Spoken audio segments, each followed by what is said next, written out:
Everyone knows Shiva's third eye destroys.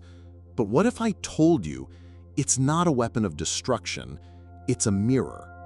And what it sees isn't outside. It's looking directly at what you really are behind the mask you call myself. We've all seen the image. Shiva seated in meditation, that vertical eye on his forehead closed, but somehow more awake than the two that are open. The stories tell us, when this eye opens, it incinerates. It burned Kamadeva, the god of desire, to ash. It threatens to destroy the universe itself. But here's what they don't tell you in the mythology books. That third eye has already seen you. Not the you sitting there watching this, the real you. The one you've been running from your entire life. The one that terrifies you more than death. Because once you see what Shiva sees, there's no going back to playing small. Your two eyes see division, left, right. You, me, here, there, good, bad. This is the vision of duality, what in Sanskrit is called Advaita. These eyes are perfectly designed for navigation, for survival, for playing the game of separation. They see forms, boundaries, differences. They're magnificent tools for being human. But what about that which sees the seeing? What about the awareness that knows you're seeing? That's where the third eye enters. It's not really an eye at all. It's a symbol for the witness consciousness that observes both the seer and the seen. Think about this. Right now, you're aware of watching this video, but you're also aware that you're aware. There's something in you that steps back and watches you watching. That silent observer, that's what the third eye represents. Let me tell you what really happened when the third eye opened. The gods were in trouble. A demon named Tarakasura had received a boon. Only Shiva's son could kill him. Problem was, Shiva was deep in meditation, completely absorbed in the absolute, beyond the world.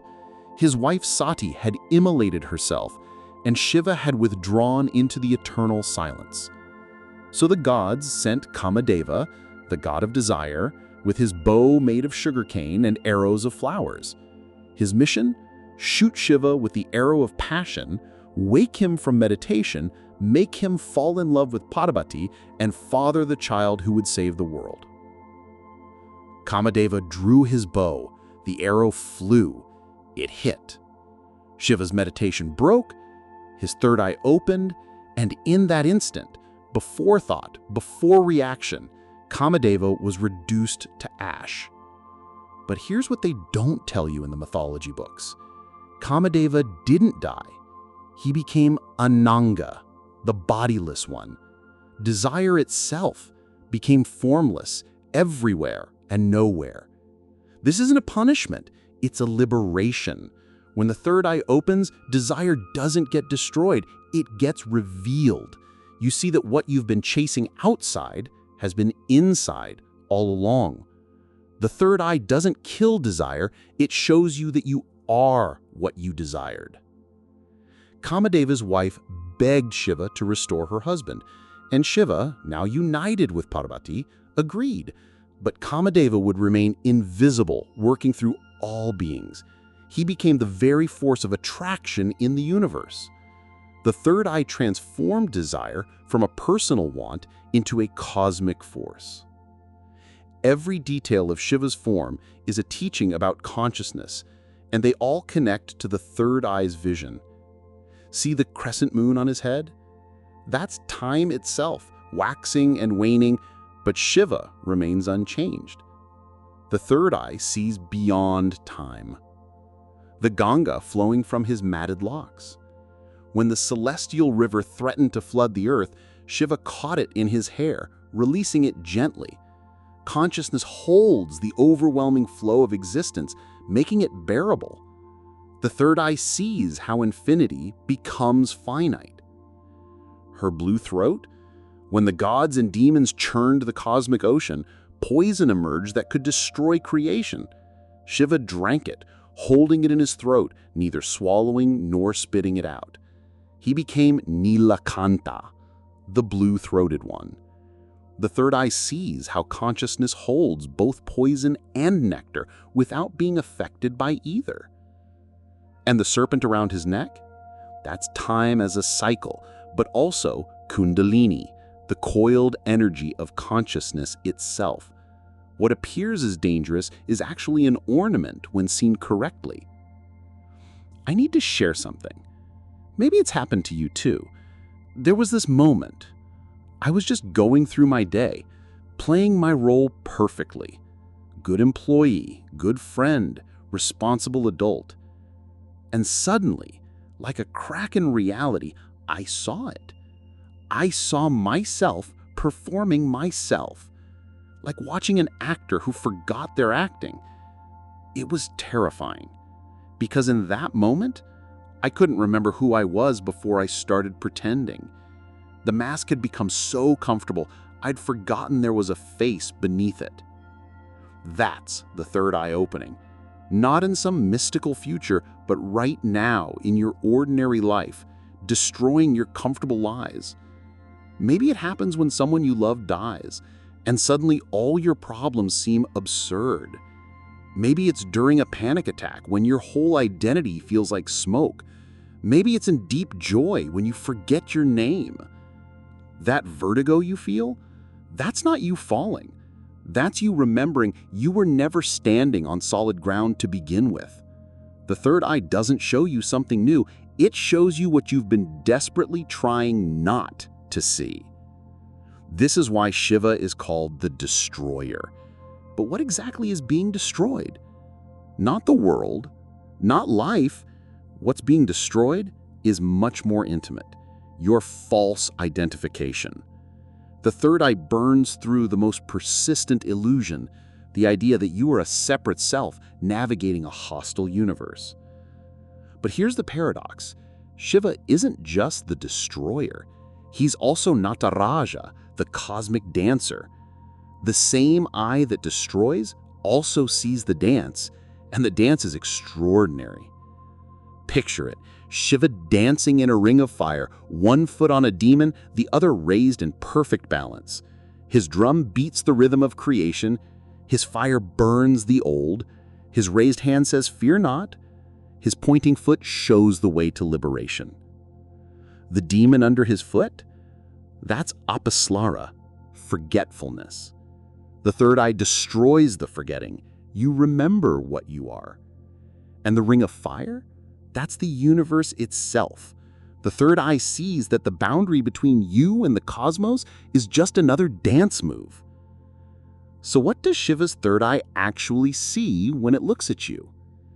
It doesn't see your story. It doesn't see your personality, your trauma, your achievements, your failures. It doesn't see your age, your gender, your nationality. It doesn't even see your thoughts or emotions. It sees itself. This is the cosmic joke, the ultimate punchline that makes the enlightened laugh. Consciousness has been playing hide and seek with itself, and you're both the hider and the seeker. The third eye sees that the one looking for God is God looking for itself. It's like a wave searching the ocean for water, or fire looking for heat, or space looking for emptiness. Every tradition points to this. Christ said, "When your eye becomes single, your whole body will be filled with light." The Zen masters call it your original face before your parents were born. Ramana Maharshi asked just one question, "Who am I?" They're all pointing to the same third eye wisdom. The seer is the seen. But don't turn this into another concept to collect. The third eye isn't about belief, it's about direct seeing. And you can test this right now. Close your eyes. Notice, even with your eyes closed, there's still seeing happening. You see darkness, maybe colors, perhaps mental images. But what sees the darkness? What is aware of the absence of light? Now go deeper. What is aware of being aware? Don't think about it. Just look. That awareness, that's what the third eye represents. It's not really an eye at all. It's what you are, when you stop pretending to be what you're not. Try it with someone you love. Look at them, then close your physical eyes and see them with the third eye. See past their body, their personality, their role in your life. See the awareness looking out through their eyes. Recognize it. It's the same awareness looking out through yours. Shiva is called Bholenath, the innocent one, which seems strange for someone with an eye that destroys. But here's the secret. Once the third eye opens fully, you return to innocence. Not the naive innocence that doesn't know, but the supreme innocence that knows everything and still chooses to dance. The word Shiva literally means that which is not. It points to the no-thingness that contains everything. When the third eye opens, you don't become special. You realize you were never separate. And perhaps most beautifully, the third eye doesn't make you leave the world. Shiva has a family. He dances at cremation grounds. He smokes ganja with the sadhus.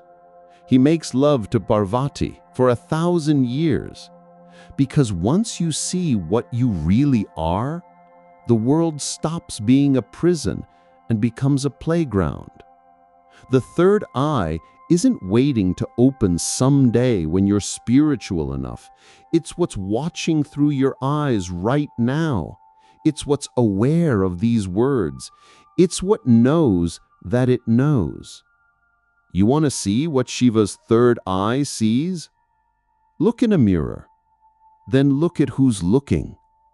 Then realize there was only ever one of us here. The destroyer has been destroyed. The seer has become the seen. And Shiva is dancing.